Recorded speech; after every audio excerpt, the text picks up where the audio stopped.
सोलापुरात भक्ती, संस्कार आणि सामाजिक प्रबोधनाचा दिव्य संगम पाहायला मिळाला. नॅप संकुलात निघालेल्या भव्य आषाढी वारीने अवघं संकुल विठ्ठलमय झालं. पाहुयात.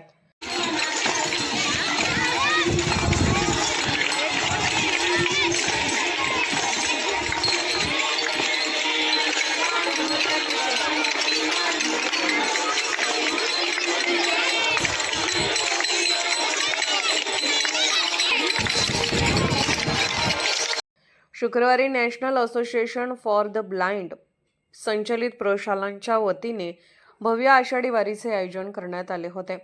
पुंडलिक वरदा हरी विठ्ठलच्या जयघोषात वारकरी वेशातील विद्यार्थ्यांनी पारंपरिक पालखी सोहळा आणि भक्ती रिंगण सादर केले. फक्त भक्तीच नाही तर या दिंडीतून बेटी बचाव बेटी पढाव, स्त्री सन्मान, शिक्षण आणि पर्यावरण संवर्धनाचा संदेश देणारे फलकही विद्यार्थ्यांनी हाती घेतले होते.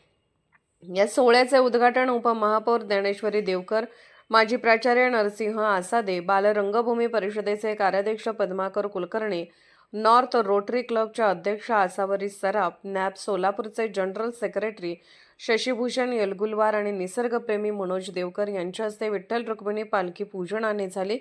यावेळी मान्यवरांच्या हस्ते वृक्षारोपणही करण्यात आले.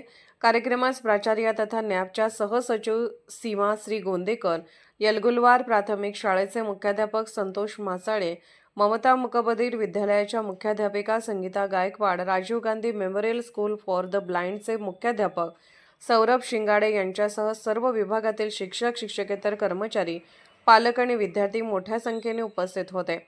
टाळ मृदुंगाच्या निनादात जवळपास 4 तास रंगलेल्या या वारीने भक्तीसोबतच सामाजिक बांधिलकीचा आदर्श निर्माण केला.